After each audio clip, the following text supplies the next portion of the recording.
En la Europa convulsionada de los años 30 y 40, un continente desgarrado por la guerra más brutal de la historia se precipitaba hacia un abismo de violencia y fanatismo. Mientras las botas del Tercer Reich arrasaban naciones enteras, en las sombras se gestaba un plan monstruoso, la solución final, un genocidio diseñado con precisión fría para aniquilar a millones de judíos. Este crimen se sostuvo en burócratas capaces de transformar el odio en un engranaje metódico de exterminio. En el corazón de esa maquinaria se encontraba Adolf Eichmann, un funcionario cuya obsesión por el orden y la eficiencia allanó el camino al mayor crimen de la humanidad.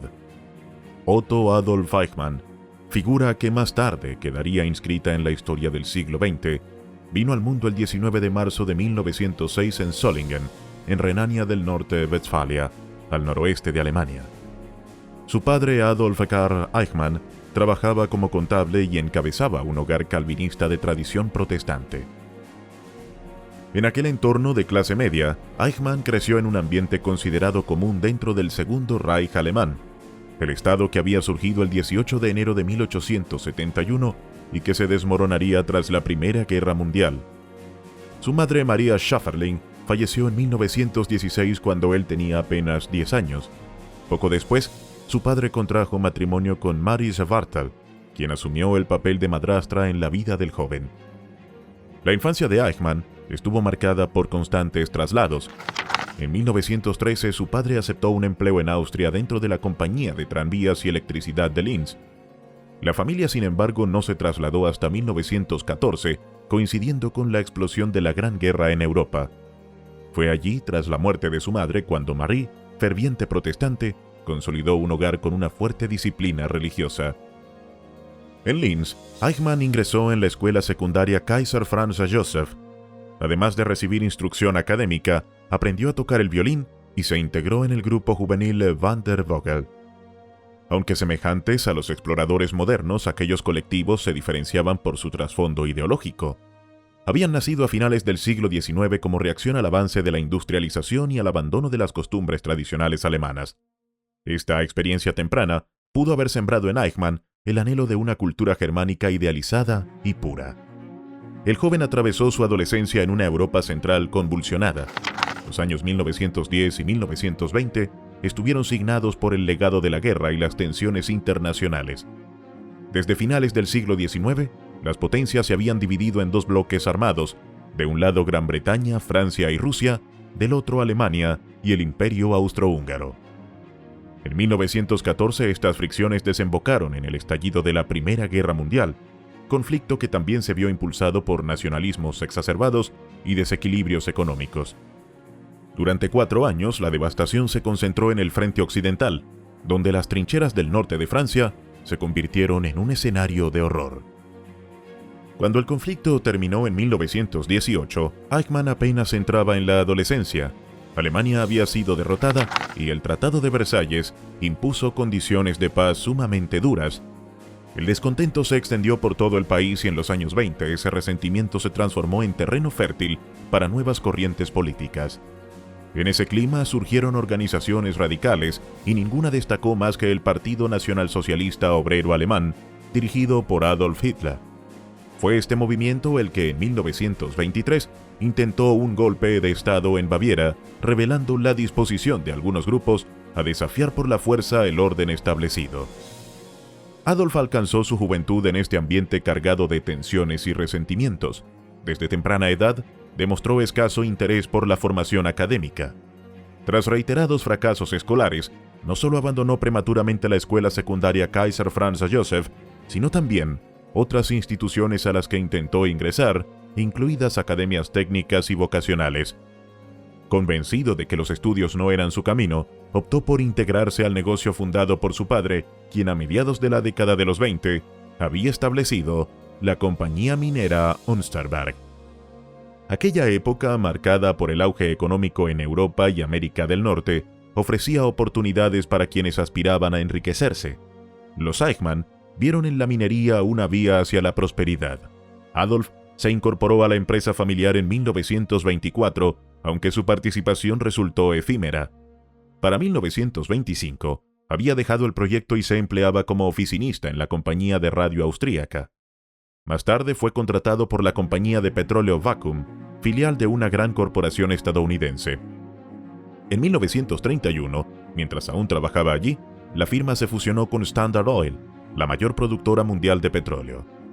En apariencia, los primeros años de Eichmann mostraban a un joven común, un inmigrante alemán radicado en Austria, dedicado a labores administrativas de empresas de prestigio. Sin embargo, esa fachada ocultaba inquietudes mucho más profundas. En el ámbito privado, su adhesión a grupos políticos comenzó a definir un rumbo distinto. Durante su tiempo en la compañía petrolera, Eichmann se afilió a la organización juvenil de la Frontkämpfervereinigung, la Unión de Luchadores del Frente, dirigida por el exoficial austríaco Hermann Hittel. Hittel, al igual que otros líderes ultranacionalistas, había quedado marcado por la derrota en la Primera Guerra Mundial y por las condiciones impuestas en el Tratado de Versalles. Inspirado en los mismos ideales que guiaban a Adolf Hitler en Alemania, impulsaba un movimiento de carácter militarista y radical profundamente ligado al nazismo. Sus seguidores defendían el fascismo, el pangermanismo y la unificación política de los pueblos germanoparlantes de Europa Central. El programa también reclamaba la expansión hacia el este bajo el concepto del Lebensraum, despojando a las poblaciones eslavas de sus tierras para beneficio alemán. Y en el corazón de su ideología se encontraba un marcado antisemitismo que rechazaba con vehemencia la presencia judía en la región. Fue en este entorno ideológico donde Eichmann absorbió las bases de sus futuras convicciones políticas, una influencia que marcaría de manera decisiva su visión del mundo. Ascenso en el movimiento nazi y su rol en las SS. En 1933, el equilibrio político en Europa Central sufrió transformaciones profundas con repercusiones de gran alcance para toda la región. A comienzos de aquel año, Adolf Hitler asumió el cargo de canciller en Alemania, marcando el inicio del dominio nacionalsocialista. Hasta finales de la década de 1920, el movimiento nazi había carecido de relevancia en la vida política alemana, pero la quiebra de Wall Street y la severa crisis económica mundial que le sucedió hundieron a Alemania en una situación desesperada, facilitando el avance de ideologías radicales. Hitler y su partido, explotando el malestar general, lograron movilizar el apoyo de cerca del 35% del electorado, lo suficiente para consolidar un control total y transformar rápidamente el país en un mandato de partido único. Las consecuencias inmediatas se sintieron en Austria. Alarmado por la expansión del nacionalsocialismo en la vecina Alemania, el gobierno austríaco emprendió una campaña para desmantelar toda organización vinculada con los nazis dentro de sus fronteras. En 1932, Adolf Eichmann se había unido tanto a la sección austríaca del partido nazi como a las SS, la fuerza paramilitar que respaldaba el movimiento. Sin embargo, en cuestión de meses, las autoridades austríacas proscribieron estas agrupaciones, temiendo que la influencia alemana minara la soberanía del país. La prohibición alteró de forma decisiva el rumbo de Eichmann. Poco después, Andreas Borleck, uno de los dirigentes nazis en Austria, huyó hacia Alemania, donde desde Múnich y Passau organizó una versión del partido en el exilio. Eichmann lo siguió, instalándose en Passau hacia el otoño de 1933 y pronto recibió el mando de un reducido destacamento de las SS en la frontera austríaca. Sus tareas iniciales consistieron en la distribución de propaganda como panfletos y material impreso con objetivos claros, reconstruir la red nazi en Austria, fortalecer los vínculos entre Viena y Berlín y preparar el terreno para una eventual unión política que diera origen a un Estado pangermano en el corazón de Europa, concebido como una barrera contra el socialismo, el bolchevismo y la población judía. El episodio resulta revelador, pues años después Eichmann insistiría en que nunca había sido un creyente fervoroso de la ideología nazi. No obstante, ya en 1933 había abandonado Austria para sumarse voluntariamente a la causa del Reich. Durante su estancia en el sur de Alemania residió muy cerca del campo de concentración de Dachau, inaugurado el 22 de marzo de 1933, apenas semanas después de la llegada de Hitler al poder. Aquel lugar destinado en principio a la reclusión de opositores políticos proporcionó a Eichmann una temprana y peligrosa familiaridad con el sistema de campos de concentración que desempeñaría un papel central en su futuro. A los pocos meses de haberse incorporado, Adolf Eichmann fue trasladado repetidamente entre distintas dependencias, lo que marcó el inicio de una carrera caracterizada por la movilidad constante dentro de la burocracia nazi. En 1934 pasó a formar parte de una rama especializada de las SS, conocida como Sicherheitsdienst o SD, Servicio de Seguridad de las SS. Esta organización fue fundada bajo la dirección de Reinhard Heydrich, un hombre cuya crueldad y eficiencia serían recordadas durante décadas. Heydrich, según describiría más tarde Hitler, carecía de cualquier tipo de compasión y mostraba una frialdad implacable. La relación profesional entre Eichmann y Heydrich se estrechó rápidamente, estableciendo un vínculo que influiría directamente en las asignaciones que Eichmann recibiría en los años posteriores, definiendo su rol dentro del aparato nazi. En sus primeros tiempos dentro del SD, Eichmann recibió la tarea de investigar sociedades secretas como la masonería, cuyo influjo se había extendido por Europa desde finales del siglo XVIII y durante todo el siglo XIX. Esta investigación no se limitaba a recopilar información superficial, sino que implicaba un seguimiento detallado de las actividades de las logias y de cada uno de sus miembros. Eichmann debía elaborar informes completos, trazando la red de conexiones entre las logias, sus jerarquías internas y los movimientos de sus integrantes. Este trabajo puso en evidencia su capacidad para organizar, clasificar y mantener registros exhaustivos, habilidades burocráticas que más tarde serían cruciales durante la implementación de políticas más radicales en el régimen nazi. A medida que avanzaba la década de 1930, Eichmann fue destinado a tareas directamente vinculadas con las políticas antijudías del Estado nazi. El antisemitismo constituía un principio fundamental de la ideología nacionalsocialista, sostenido y desarrollado por los escritos de Adolf Hitler, particularmente en Mein Kampf, publicado en la década de 1920. Este libro, mezcla de autobiografía y manifiesto político, trazaba un plan para la exclusión y persecución del pueblo judío, describiendo una visión de Alemania libre de judíos. La implementación de estas ideas comenzó inmediatamente después de que los nazis tomaran el poder en 1933, con medidas progresivas de segregación, restricción y marginación de la población judía. En 1935 se promulgaron las leyes de Nuremberg, que formalizaron estas políticas de exclusión. Estas leyes despojaron a los judíos alemanes de su ciudadanía y establecieron una serie de restricciones legales sobre su vida diaria. Entre ellas se incluían prohibiciones de matrimonio y relaciones sexuales con ciudadanos no judíos, limitaciones para emplear trabajadores arios en sus hogares y restricciones sobre el ejercicio de diversas profesiones. La violencia estalló de manera abierta el 9 de noviembre de 1938 durante la Kristallnacht, la noche de los cristales rotos. En esa serie de ataques coordinados se destruyeron sinagogas, negocios y hogares judíos en toda Alemania. Cientos de personas fueron asesinadas y los daños materiales ascendieron a decenas de millones de Reichsmarks. La Kristallnacht representó un punto de inflexión en la persecución de los judíos, evidenciando la transición de la discriminación legal a la violencia física directa. Aunque Eichmann no tuvo un papel central en la ola de ataques, ya se encontraba implicado en otra faceta clave de la política antijudía, la planificación y ejecución de estrategias de emigración forzada o inducida. En aquellos años iniciales, el régimen nazi aún se mostraba reacio a recurrir a asesinatos masivos, manteniendo una fachada de cumplimiento de normas internacionales. Esto abrió la puerta a la aplicación de métodos más sutiles para expulsar a los judíos del país.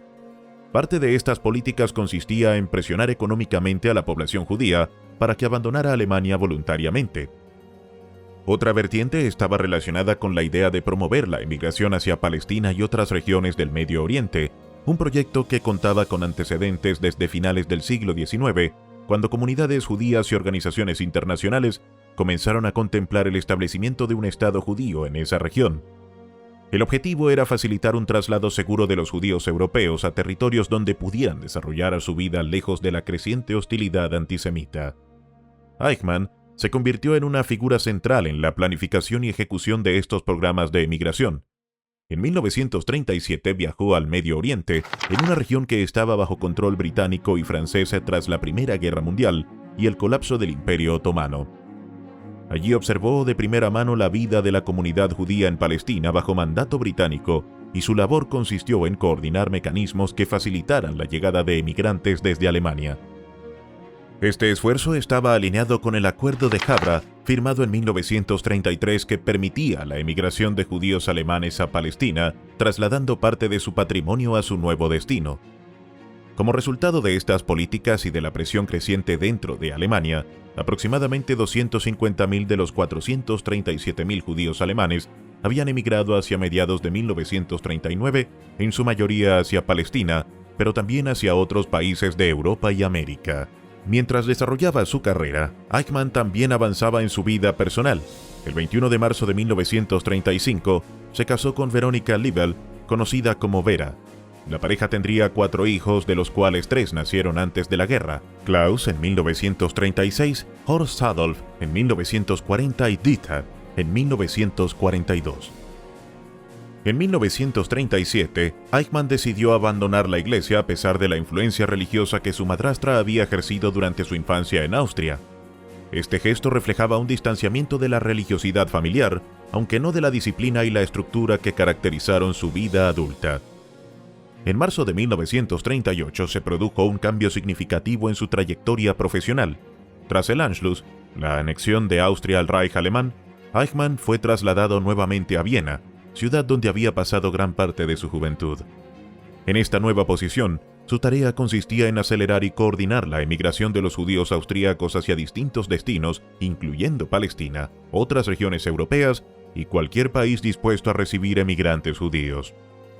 Para cumplir con esta misión, Eichmann trabajó directamente con líderes de la comunidad judía local y con otras organizaciones que, de manera coercitiva o colaborativa, se vieron involucradas en la implementación de estas políticas de migración forzada. Su labor en Viena requería un equilibrio entre presión, burocracia y coordinación logística. Debía organizar transportes, supervisar documentación y garantizar que los procesos de emigración se llevaran a cabo conforme a los objetivos del Estado nazi.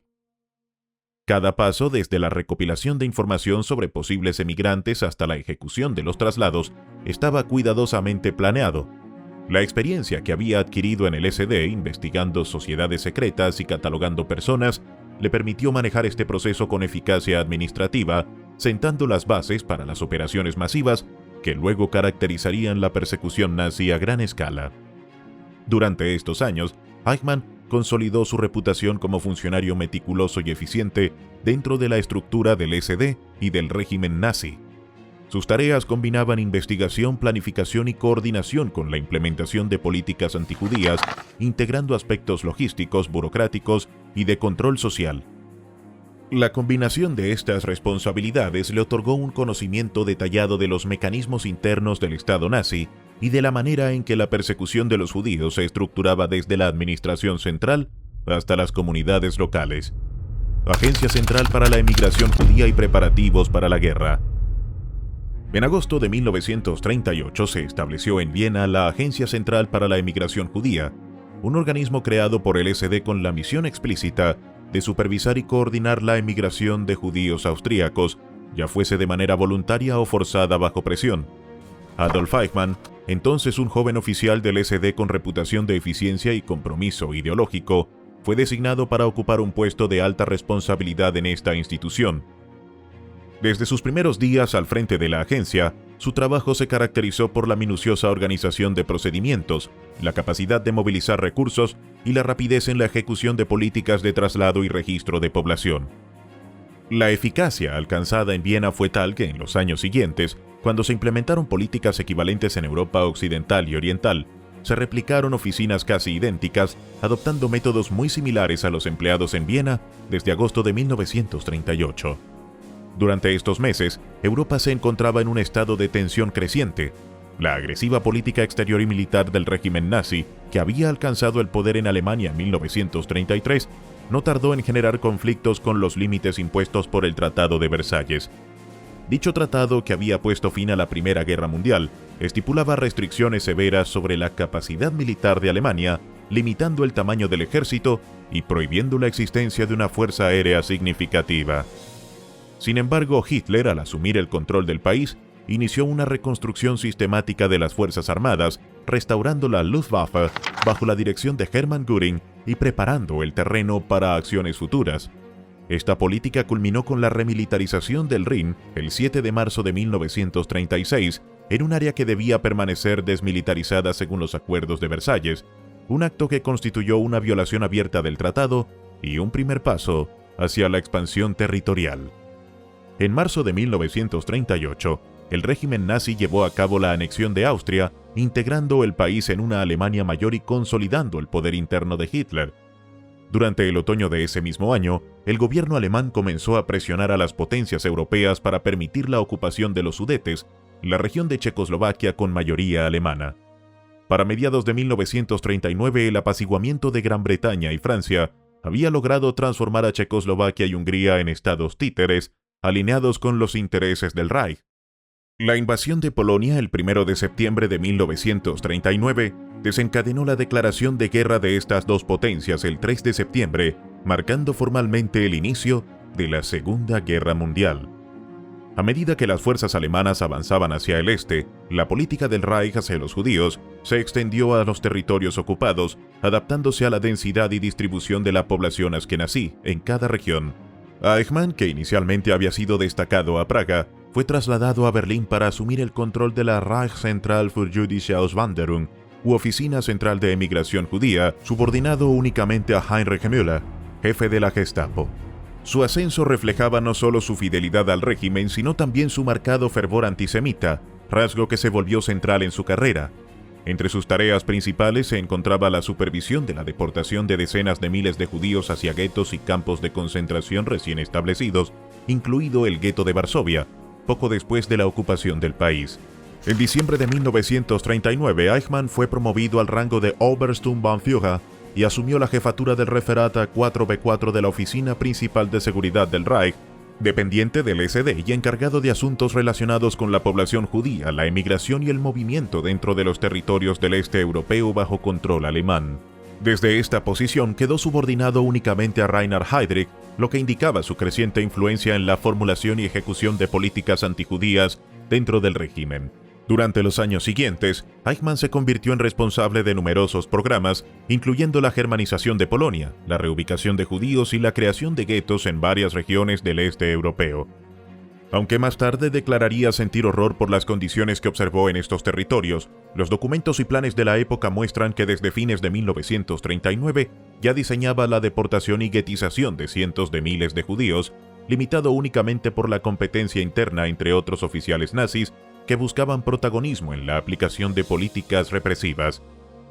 En esta etapa, los planes del régimen nazi no incluían todavía un exterminio sistemático. La política se centraba principalmente en reubicar a los judíos fuera de Europa, a territorios que quedaban fuera del control directo del Reich.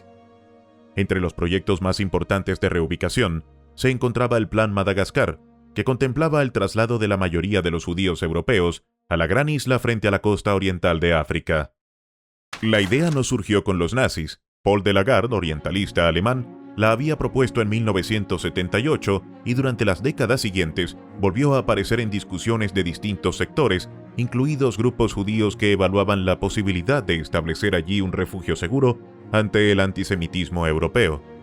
En 1937, incluso el gobierno polaco había considerado la idea en colaboración con autoridades francesas. En 1940, con el avance de Alemania sobre Europa Occidental y los éxitos militares de Italia y Alemania en África y Oriente Medio, la viabilidad del Plan Madagascar comenzó a ser seriamente estudiada por el alto mando nazi. Eichmann se convirtió en la figura central de estas deliberaciones, probablemente el funcionario más importante del Tercer Reich en relación con la planificación de la reubicación de judíos.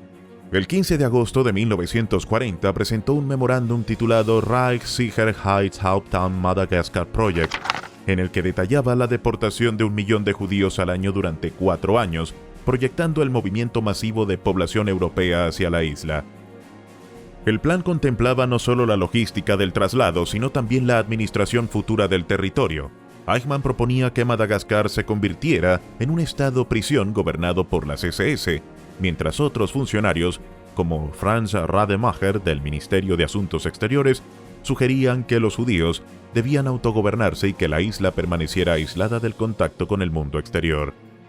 Estas discusiones continuaron durante el otoño e invierno de 1940 y se prolongaron hacia 1941, reflejando la complejidad de la planificación logística, militar y administrativa que el régimen nazi atribuía a un proyecto de reubicación de esta magnitud.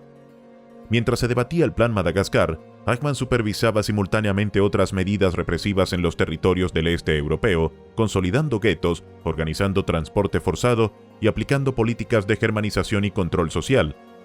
Su influencia se extendió a múltiples programas de reubicación y administración de la población judía, consolidando su posición como uno de los oficiales más destacados en la implementación de la política antisemita del Reich. Cada acción, cada memorándum y cada decisión reflejaban su papel central en la maquinaria burocrática del régimen, así como su capacidad para ejecutar políticas de gran escala, con precisión administrativa. De esta manera, entre 1938 y 1941, Eichmann se combinaría eficiencia organizativa, subordinación a sus superiores y un férreo compromiso ideológico con el partido nazi, lo que le colocaría como uno de los líderes más respetados. Sus tareas incluían desde la supervisión de la emigración forzada, la creación y administración de guetos, hasta la planificación de proyectos de reubicación masiva, como el Plan Madagascar, que constituían la extensión natural de la política de desplazamiento de población impulsada desde Viena y Berlín en los años anteriores. La precisión y la escala de sus actividades sentaron precedentes para la aplicación de políticas similares en otros territorios ocupados por Alemania y consolidaron su relevancia dentro de la estructura del SD y la Oficina Principal de Seguridad del Reich. Entre agosto de 1938 y los primeros meses de 1941, la trayectoria de Eichmann estuvo marcada por la expansión geográfica de sus responsabilidades, el aumento de su rango y la centralización de su autoridad en asuntos relacionados con la población judía. Desde Viena hasta Berlín, pasando por Praga y los territorios del este europeo, su participación activa en la creación de estructuras administrativas y de control social mostró la combinación de planificación meticulosa, implementación eficiente y lealtad al régimen que caracterizó su papel dentro del Tercer Reich. Cada oficina que supervisaba, cada transporte que organizaba y cada gueto que administraba reflejaba la manera sistemática en que el Estado nazi abordaba la cuestión judía y la posición de Eichmann como uno de los principales ejecutores que más adelante contribuiría a diseñar el plan específico para el exterminio judío. La solución final y el Holocausto. A pesar de los debates sobre los detalles y posibles diferencias de opinión entre los líderes nazis, para 1941 existía un consenso predominante. El proyecto Madagascar representaba la vía seleccionada para abordar lo que ellos denominaban la cuestión judía. Este plan preveía la reubicación masiva de la población judía europea en la isla africana como solución a la situación que los nazis consideraban problemática. Sin embargo, la materialización de este proyecto quedó obstaculizada por la evolución del conflicto global. Gran Bretaña no se rindió en 1941 y las operaciones militares en el norte de África se encontraron con un estancamiento prolongado, impidiendo que los nazis obtuvieran acceso estratégico al Canal de Suez. Al mismo tiempo, la batalla del Atlántico alcanzó un punto muerto, reduciendo las posibilidades de controlar las rutas marítimas esenciales para la ejecución del Plan Madagascar. Este hecho era de suma importancia, pues la Marina Mercante Británica había sido concebida como el instrumento logístico para trasladar a millones de judíos europeos hacia la isla africana una vez que Inglaterra fuera derrotada. Con estas dificultades, la viabilidad del proyecto se tornó cada vez más remota, dejando a la población judía de Europa en una situación cada vez más vulnerable y desprotegida. El fracaso del Plan Madagascar tuvo consecuencias inmediatas dentro del liderazgo nazi. Los funcionarios comenzaron a considerar alternativas más radicales y letales para resolver la cuestión judía. Durante 1941, a medida que las fuerzas alemanas avanzaban con rapidez sobre el territorio soviético, conquistando amplias regiones pobladas por cientos de miles de judíos, se desarrollaron intensos debates internos sobre el destino de estas comunidades. Estas deliberaciones alcanzaron su momento culminante en una reunión organizada en Wannsee, un suburbio de Berlín. El 20 de enero de 1942, Reinhard Heydrich, jefe del aparato de seguridad de las SS, presidió la conferencia de Wannsee tras recibir la autorización para convocarla meses antes. En aquel momento, la Alemania nazi parecía estar cerca de una victoria definitiva sobre la Unión Soviética y las unidades militares alemanas habían cometido ya numerosas atrocidades contra judíos y otros grupos considerados indeseables en los territorios conquistados del este. Convencidos de su triunfo inminente, los líderes del régimen se reunieron con el propósito de determinar la solución final a la cuestión judía, un término que ellos mismos habían definido como el exterminio sistemático de la población judía europea. El contexto político añadido a este encuentro incrementaba la urgencia de sus decisiones. La administración nazi había llegado a la conclusión de que Europa estaba sobrepoblada y que la población no podía ser sostenida por los recursos del Reich. Existían incluso planes para dejar morir de hambre a 30 millones de personas en los territorios del este, una vez que estos quedaran completamente bajo control alemán. Fue en este escenario de planificación estratégica y brutalidad administrativa que se celebró la conferencia que marcaría el inicio formal del Holocausto. En este contexto, el papel de Adolf Eichmann se volvió decisivo. Semanas antes de la reunión, Eichmann redactó un conjunto detallado de puntos de discusión y documentos de referencia que Heydrich utilizaría durante la conferencia. Entre ellos se incluían listas precisas de la población judía en cada país europeo, estadísticas sobre la emigración reciente y estimaciones sobre los tiempos que cualquier política de reubicación forzada o voluntaria tomaría para eliminar a los judíos del continente. Estos documentos dejaban en claro la intención sistemática de exterminar a millones de personas y la planificación meticulosa necesaria para lograrlo. Durante la conferencia de Wannsee, Heydrich ejerció el papel de presidente visible, pero Eichmann desempeñó un papel central detrás de escena, coordinando la logística del encuentro, supervisando la toma de actas y asegurándose de que los documentos estuvieran completos y listos para su distribución y preparando las instrucciones que seguirían después del encuentro. Su labor no solo reflejaba habilidades administrativas, sino también un profundo conocimiento de la magnitud de la operación que se estaba planificando. Este control detrás de escena proporcionó un registro documental de la implicación directa de Eichmann en la planificación de la solución final, aunque la responsabilidad última recaía sobre Hitler y la cúpula del régimen nazi. Tanto Heydrich como Eichmann jugaron roles decisivos en la estructuración de un plan de exterminio sistemático, cada uno a su manera y cada uno con un peso histórico innegable. Tras la conferencia de Wannsee, Eichmann continuó desempeñando un papel central en la implementación de la solución final. Se encargó de coordinar la deportación de millones de judíos hacia campos de concentración y exterminio distribuidos en Europa Central y Oriental, entre los que se incluían Auschwitz-Birkenau, Treblinka, Sobibor y otros. Estos lugares se convirtieron en sinónimos del terror y de la brutalidad del régimen nazi durante la Segunda Guerra Mundial. La Operación Reinhard, nombrada en honor a Heydrich, contó con Eichmann como enlace principal entre las diferentes oficinas de las SS, el SD y otros departamentos involucrados en las deportaciones. Su responsabilidad incluía la supervisión de la logística, el registro de la población judía, la planificación de transportes y la coordinación de las acciones que aseguraban que las víctimas llegaran a los campos de exterminio, donde la mayoría serían asesinadas pocas horas después de su arribo. Solo aquellos que podían desempeñar trabajo forzado o que eran considerados útiles de alguna manera lograban sobrevivir más allá de sus primeros días. Entre 1942 y 1944, Eichmann se consolidó como una de las figuras principales en la organización de las deportaciones masivas. Su trabajo incluía registrar la población judía en cada área destinada a ser deportada, supervisar la confiscación de propiedades y garantizar que los transportes se llevaran a cabo según la planificación establecida.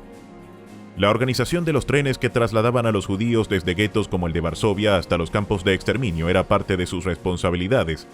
Aunque estas tareas pudieran parecer a primera vista rutinarias o meramente administrativas, Eichmann conocía con precisión las implicaciones de sus actos. Los trenes conducían a la muerte sistemática de millones de personas.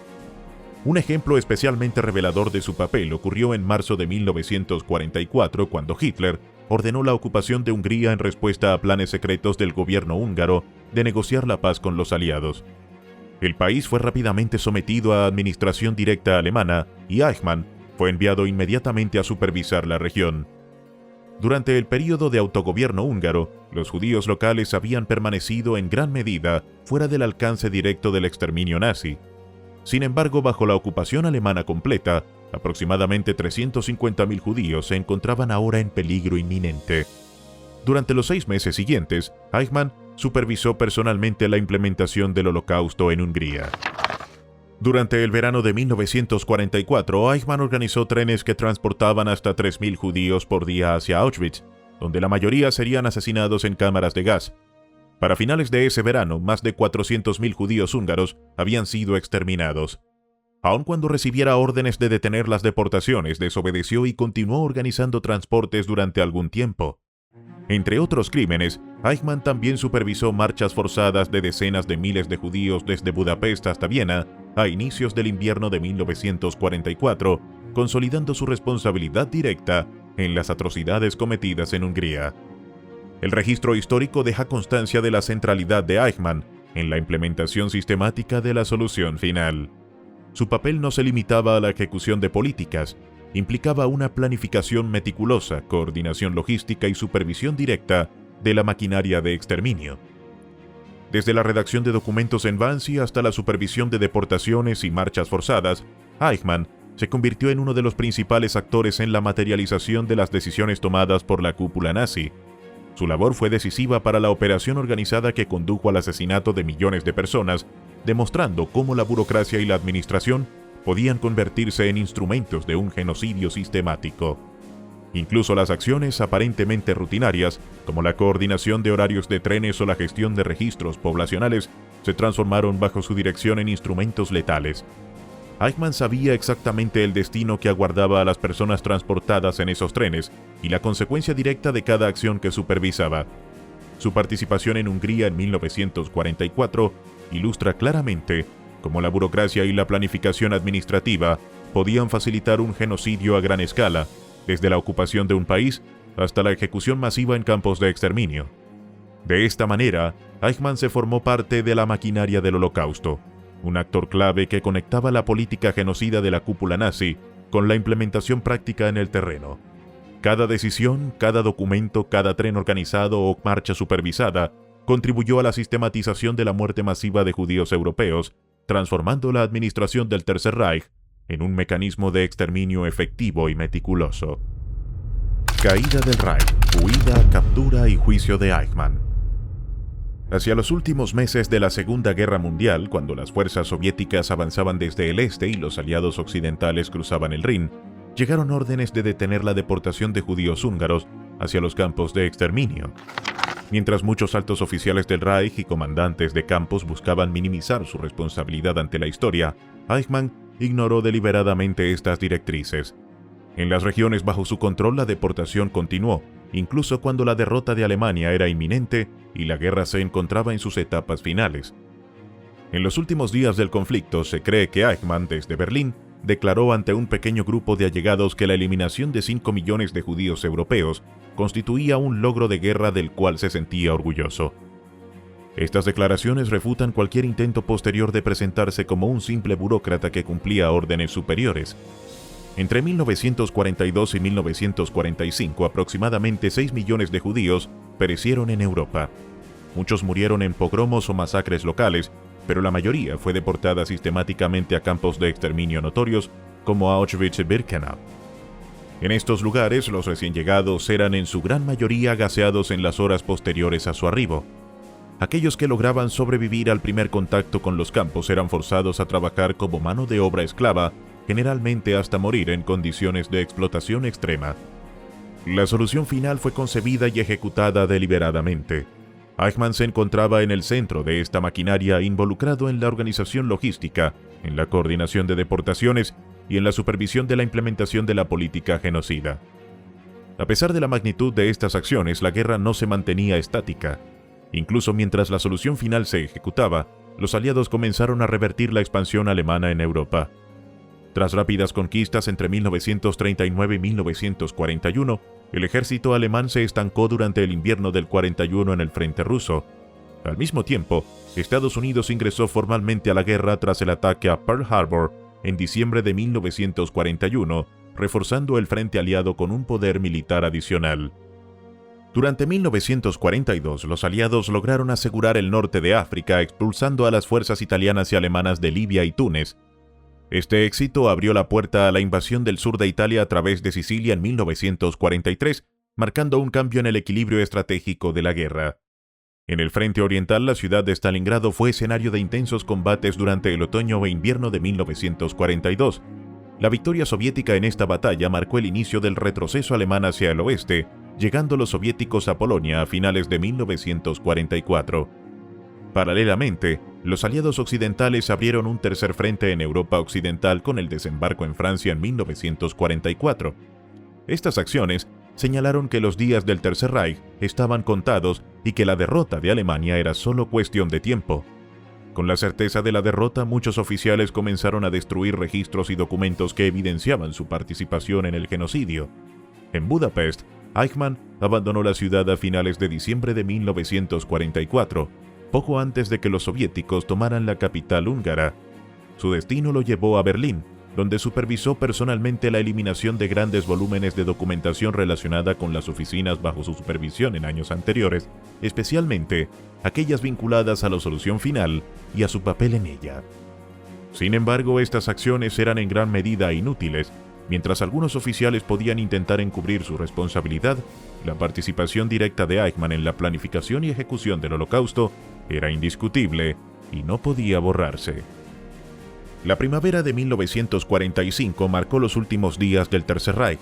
Berlín fue rodeada por las fuerzas soviéticas mientras los británicos y estadounidenses avanzaban desde el oeste.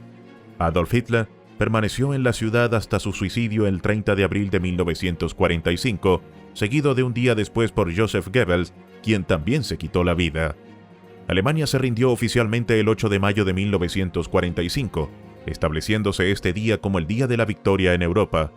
Para entonces, Eichmann ya se encontraba en Viena, viviendo con su familia bajo relativa seguridad, protegido por documentos falsificados que lo identificaban como Otto Eichmann. Durante los años inmediatamente posteriores, mientras los tribunales de crímenes de guerra de Nuremberg procesaban a figuras de alto rango como Hermann Göring, Rudolf Hess, Hans Frank y Albert Speer, Eichmann permaneció oculto en Alemania. Se trasladó entre distintas localidades rurales y urbanas, manteniendo múltiples identidades falsas. Observaba atentamente los juicios, conscientes de que individuos como Hans Frank, quien había administrado el gobierno general de Polonia y supervisado deportaciones masivas, eran juzgados y condenados. Frank fue declarado culpable y ejecutado en 1946, dejando claro que Eichmann enfrentaba un destino similar si era capturado. La década de 1940 fue testigo de la fuga de Eichmann hacia Italia y posteriormente hacia Argentina. Llegó a Buenos Aires en el verano de 1950, asumiendo la identidad de Ricardo Klement. Durante la década siguiente, vivió discretamente, evitando la detección mientras se mantenía al tanto de los avances de la justicia internacional. La vida de clandestinidad de Eichmann duró más de una década hasta que la operación del Mossad logró localizarlo y capturarlo, asegurando que finalmente enfrentara juicio por su papel central en la maquinaria de exterminio nazi. Mientras tanto, otros oficiales y líderes nazis comenzaron a enfrentar consecuencias de sus acciones incluso antes de que la guerra concluyera. Algunos intentaron esconder pruebas, destruir documentos y manipular registros para atenuar su responsabilidad, pero la magnitud de los crímenes y la evidencia acumulada hacía que la mayoría de estos intentos resultaran insuficientes. La evidencia sobre la participación de Eichmann era particularmente clara y su notoriedad creció a medida que los relatos de supervivientes y registros oficiales comenzaron a reconstruir la historia del Holocausto. A medida que las fuerzas aliadas avanzaban en Europa, los documentos recuperados y los testimonios de sobrevivientes demostraron de manera incontrovertible la centralidad de Eichmann en el genocidio. Su traslado de Budapest a Berlín a finales de 1944 y la posterior supervisión de la destrucción de documentos no lograron ocultar su responsabilidad. La logística del transporte de millones de personas hacia los campos de exterminio, la planificación meticulosa de las deportaciones y la coordinación con otros líderes nazis consolidaron su papel como un actor clave en la implementación del plan genocida. Durante su vida en la clandestinidad, Eichmann permaneció al tanto de los juicios internacionales y los procesos legales en Nuremberg. Observó cómo sus superiores y compañeros de alto rango enfrentaban la justicia, comprendiendo que la captura y condena serían inevitables si caía en manos de las autoridades. Esto motivó su traslado constante dentro de Alemania y luego su fuga a Sudamérica, donde permaneció bajo identidades falsas durante varios años, evadiendo tanto a las fuerzas aliadas como a la justicia internacional. Finalmente, el seguimiento persistente del Mossad permitió localizarlo en Buenos Aires, poniendo fin a más de una década de anonimato y asegurando que su papel en el Holocausto no quedara impune. La captura de Eichmann representó la culminación de años de investigaciones y esfuerzos coordinados para llevar a uno de los principales responsables del genocidio ante la justicia, demostrando la persistencia de la memoria histórica y la importancia de la rendición de cuentas incluso después de décadas. El Mossad, cuyo nombre se derivaba de la abreviatura hebrea para Instituto de Inteligencia y Operaciones Especiales, había sido fundado el 13 de diciembre de 1949, apenas unos meses después de la proclamación del Estado de Israel. Desde sus comienzos, se concibió como una estructura central destinada a coordinar distintos departamentos de inteligencia y seguridad en la joven nación.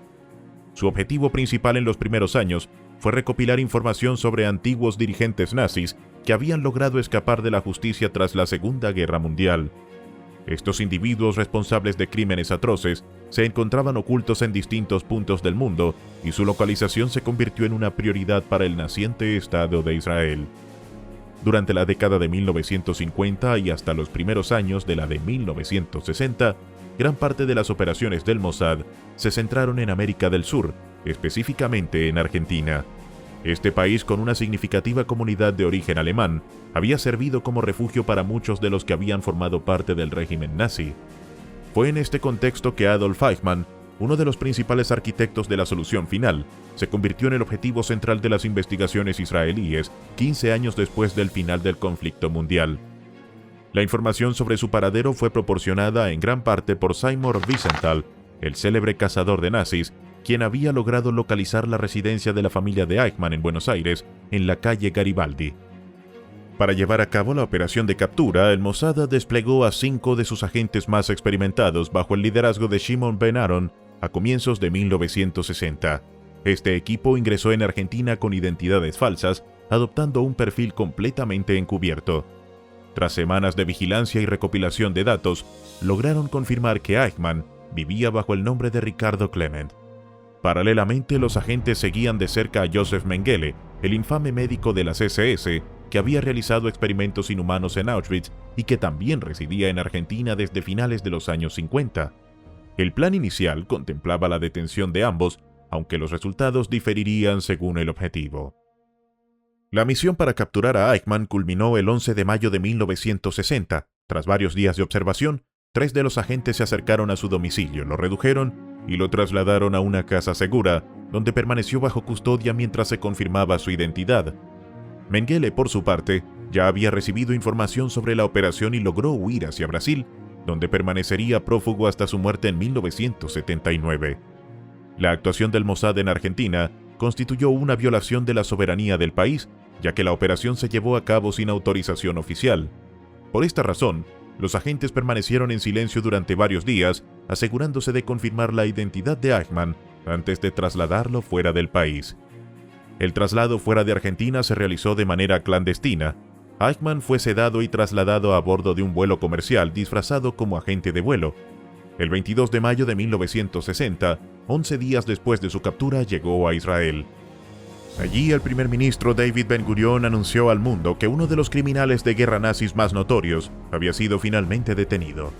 La noticia generó reacciones diversas. Mientras el gobierno argentino protestó por la violación de su territorio, varios países occidentales, incluyendo Estados Unidos y el Reino Unido, observaron con atención el proceso judicial, preocupados por las revelaciones que Eichmann podría hacer sobre antiguos nazis que habían colaborado con potencias occidentales durante la Guerra Fría. El juicio de Eichmann comenzó el 11 de abril de 1961 y se prolongó hasta el 15 de diciembre del mismo año, casi 8 meses de intenso proceso judicial. Durante este tiempo, Eichmann fue interrogado diariamente. La fiscalía contrastó sus declaraciones con documentos oficiales y evidencia recopilada durante la guerra, buscando determinar la veracidad de sus afirmaciones. En una estrategia sorprendente, Eichmann aseguró que no era antisemita, alegó no haber leído nunca Mein Kampf de Hitler ni los protocolos de los sabios de Sion, textos emblemáticos del antisemitismo de la época. Además, afirmó que no compartía muchas de las opiniones expresadas en publicaciones nazis, como Der Stürmer. Eichmann también afirmó haber mostrado interés por la cultura judía. Señaló que había sido lector de la Enciclopedia Judaica y de El Estado Judío, obra de Theodor Herzl, que promovía la creación de un Estado para los judíos europeos.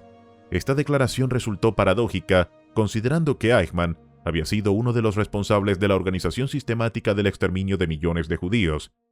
Durante el juicio, insistió en presentarse como un funcionario simplemente que estaba cumpliendo órdenes de sus superiores sin responsabilidad directa en los asesinatos masivos. Negó haber supervisado personalmente la deportación de judíos a los campos de exterminio y sostuvo que su papel se limitaba al transporte de personas de un lugar a otro bajo las órdenes que recibía de un Estado totalitario. Aún así, admitió tener conocimiento de los asesinatos que se llevaban a cabo en los campos.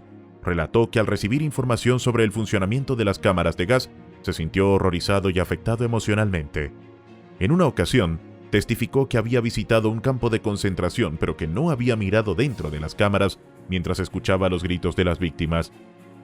Según sus propias palabras, la experiencia lo había marcado y a partir de ese momento trató de evitar presenciar directamente los crímenes, aunque continuó cumpliendo sus responsabilidades en la organización de los transportes hacia los campos de exterminio.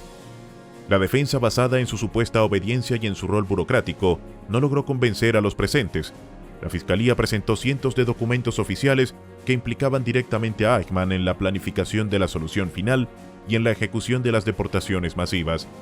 Más de 100 testigos fueron llamados a declarar, muchos de ellos sobrevivientes del Holocausto o personas que habían tratado con Eichmann durante la guerra. Estos testimonios permitieron reconstruir su implicación directa en la maquinaria del genocidio, evidenciando que a pesar de sus intentos por presentarse como un simple burócrata, desempeñó un papel central en la organización y ejecución de los crímenes nazis. Durante los meses del juicio, los detalles de la vida de Eichmann y de su participación en la estructura del Tercer Reich fueron expuestos con precisión. Se mostraron documentos que probaban su coordinación de deportaciones, sus comunicaciones con otros oficiales nazis y su participación en reuniones donde se discutían estrategias de exterminio. Cada testimonio y cada evidencia contribuyeron a construir un panorama exhaustivo de su responsabilidad directa en la muerte de millones de personas. Al finalizar el juicio, el papel de Eichmann quedó claramente establecido como el de un funcionario esencial en la implementación de la solución final. Su defensa, basada en la obediencia a órdenes y en su presunta afinidad con la cultura judía, no pudo ocultar la magnitud de los crímenes cometidos bajo su supervisión. La operación del Mossad y el posterior juicio marcaron un hito en la historia del derecho internacional al traer ante la justicia a uno de los criminales nazis más notorios y al demostrar la capacidad de los estados para perseguir a responsables de genocidios, incluso décadas después de los hechos. Diversos documentos y testimonios escritos de oficiales nazis que se encontraban detenidos en Alemania fueron introducidos como prueba central durante el juicio de Adolf Eichmann, con el objetivo de demostrar su participación activa y determinante en la concepción, planificación y ejecución de la solución final, así como en la organización sistemática de los mecanismos del Holocausto. Estos testimonios revelaron la amplitud del papel que Eichmann desempeñó dentro del aparato nazi, destacando su capacidad para coordinar deportaciones masivas, supervisar registros detallados de población y planificar operaciones de exterminio a gran escala. A pesar de la magnitud de la evidencia presentada en su contra, Eichmann persistió en declarar su inocencia. Argumentaba que únicamente había seguido órdenes superiores y que no había sido responsable directo de la formulación de políticas ni de la decisión de cometer genocidio, limitándose a ejecutar instrucciones ya definidas por otros funcionarios del régimen. Rechazó admitir culpabilidad alguna y cualquier manifestación de remordimiento se restringió a expresar preocupación personal por los acontecimientos ocurridos, sin reconocer responsabilidad directa por los crímenes cometidos. Los fiscales, sin embargo, no encontraron convincente su testimonio. El 12 de diciembre de 1961, Eichmann fue condenado a muerte por ahorcamiento, marcando un hecho sin precedentes en la historia judicial de Israel, ya que representó la primera y única vez que se aplicó la pena capital dentro del país. Eichmann no aceptó la sentencia sin resistencia, y su equipo legal presentó un recurso ante la Corte Suprema de Israel, el Beit HaMishpat Ha'elyon. En su apelación, los abogados de Eichmann buscaban invalidar el juicio no discutiendo los hechos ni los crímenes que él había cometido, sino cuestionando la jurisdicción del Estado de Israel para juzgarlo por delitos perpetrados en Europa y años atrás. Este enfoque reveló la debilidad de la defensa, que se veía obligada a apoyarse en tecnicismos legales como último recurso, dado que no existía argumento material que pudiera exonerar a Eichmann de su responsabilidad. Los 5 jueces que integraban la Corte Suprema analizaron la apelación y rechazaron de manera contundente los argumentos presentados, desestimando el recurso a finales de marzo del 62. Los últimos intentos desesperados de Eichmann para evitar la ejecución incluyeron solicitudes de extradición a Alemania Occidental, donde probablemente habría enfrentado una cadena perpetua en lugar de la pena de muerte, y peticiones de clemencia al presidente israelí Yitzhak Ben-Shir. Ninguna de estas gestiones tuvo éxito. Finalmente, a finales de mayo del 62, las autoridades confirmaron de manera definitiva que la ejecución se llevaría a cabo. Su esposa Vera recibió autorización para viajar a Israel y visitarlo por última vez a finales de abril de 1962, cumpliendo así con la posibilidad de un último encuentro familiar antes de la sentencia definitiva. La ejecución se llevó a cabo el 1 de junio de 1962, apenas unas horas después de que se notificara la denegación de las últimas apelaciones de clemencia. Eichmann fue ahorcado en la prisión de Ramla, ubicada en el centro de Israel, en presencia de un reducido grupo de funcionarios, oficiales de justicia y algunos periodistas, quienes fueron testigos del procedimiento con el objetivo de informar al público internacional que había seguido con atención el desarrollo del caso durante más de 2 años. La ejecución contó además con la asistencia de un ministro religioso, William Lovell Hall, quien estuvo presente para acompañar espiritualmente a Eichmann en sus últimos momentos. De acuerdo con el biógrafo contemporáneo David Cesarini, las últimas palabras de Eichmann reflejaron un vínculo personal con Alemania, Argentina y Austria, así como con su familia y amigos. En ellas expresó que estaba listo para enfrentar su destino y que confiaba en reencontrarse con sus seres queridos, concluyendo con una afirmación de fe en Dios. Para evitar que su tumba se convirtiera en un lugar de culto macabro o punto de referencia para simpatizantes del nazismo, el Estado de Israel decidió cremar el cuerpo de Eichmann y dispersar discretamente sus cenizas en el mar Mediterráneo. El juicio y la ejecución de Eichmann atrajeron un intenso debate internacional que se intensificó tras la publicación en 1963 del libro de la filósofa y teórica política Hannah Arendt, quien había nacido en Alemania en una familia judía y había emigrado a Estados Unidos en 1941 para escapar del nazismo. Arendt cubrió el juicio para el New Yorker y más tarde recopiló sus observaciones en la obra Eichmann en Jerusalén, subtitulada Un informe sobre la banalidad del mal. En este trabajo, Arendt describió a Eichmann como un individuo común, un burócrata meticuloso y carente de imaginación, cuya participación en atrocidades masivas ejemplificaba cómo el mal podía manifestarse en actos administrativos sin la necesidad de motivaciones ideológicas profundas. Su descripción generó controversia inmediata y atrajo críticas tanto de académicos como de juristas contemporáneos, incluyendo al lituano Jacob Robinson, quien escribió Y los torcidos serán enderezados, un análisis punto por punto que objetaba las conclusiones de Arendt sobre el juicio, los crímenes de Eichmann y su caracterización de la banalidad del mal. La figura de Adolf Eichmann ocupaba un lugar central al estudiar la estructura del Holocausto y la ejecución de la política genocida nazi. Aunque no alcanzó la notoriedad de líderes como Adolf Hitler, Joseph Goebbels o Hermann Göring, su rol fue fundamental en la coordinación, planificación y ejecución del asesinato sistemático del pueblo judío. Como oficial de alto rango en los servicios de seguridad nazis, Eichmann demostró habilidades excepcionales en la organización de deportaciones masivas, manteniendo registros precisos sobre millones de personas y supervisando la logística que permitiría que el régimen implementara políticas de exterminio con eficiencia burocrática. Eichmann participó activamente en proyectos como el Plan Madagascar, un esquema ideado por los nazis para trasladar a millones de judíos europeos a la isla africana, donde serían confinados en condiciones de extrema severidad, como una especie de prisión al aire libre. Además, redactó memorandos claves sobre la implementación de estas políticas, consolidándose como una figura central en la gestión de la cuestión judía hacia 1940. Su involucramiento aumentó con la organización de la Conferencia de Wannsee en enero de 1942, donde se adoptó formalmente la solución final como política del Estado alemán, marcando el inicio de la deportación sistemática de judíos a campos de concentración y exterminio en Europa Central y Oriental. En estos lugares, la gran mayoría de los deportados era asesinada mediante gaseamiento poco después de su llegada, demostrando el carácter planificado y meticuloso del genocidio. El papel de Eichmann alcanzó su máxima expresión durante la ocupación de Hungría en 1944. En apenas 6 meses, entre la primavera y el otoño de ese año, lideró un programa de exterminio que resultó en la muerte de más de la mitad de los 750.000 judíos del país mediante asesinatos en campos de concentración y marchas forzadas de la muerte. Durante este periodo, su falta de remordimiento quedó manifiesta, evidenciando la frialdad con la que ejecutaba decisiones de consecuencias mortales masivas. A diferencia de otros líderes nazis, Eichmann no fue identificado de manera inmediata como objetivo prioritario por los aliados tras la caída de Alemania en 1945. Aunque inicialmente fue capturado, no fue adecuadamente custodiado ni identificado como una figura central del régimen, lo que le permitió escapar y pasar varios años en la clandestinidad, primero en Europa y luego en América del Sur. Incluso durante los juicios de Nuremberg, algunos funcionarios estadounidenses desconocían su identidad y relevancia, como se evidencia en una anotación que preguntaba quién era Eichmann, demostrando la relativa ignorancia sobre uno de los principales ejecutores del Holocausto. No obstante, esta invisibilidad temporal se disipó con el tiempo. Tras años de búsqueda, los servicios de inteligencia de Israel localizaron a Eichmann y lo capturaron 15 años después de la guerra, conduciéndolo a juicio en Jerusalén en 1961. Durante el proceso intentó retratarse como un administrador obediente que simplemente cumplía órdenes y no formulaba ni dirigía políticas estatales. Esta narrativa se convirtió en la base de la interpretación de Hannah Arendt sobre la banalidad del mal.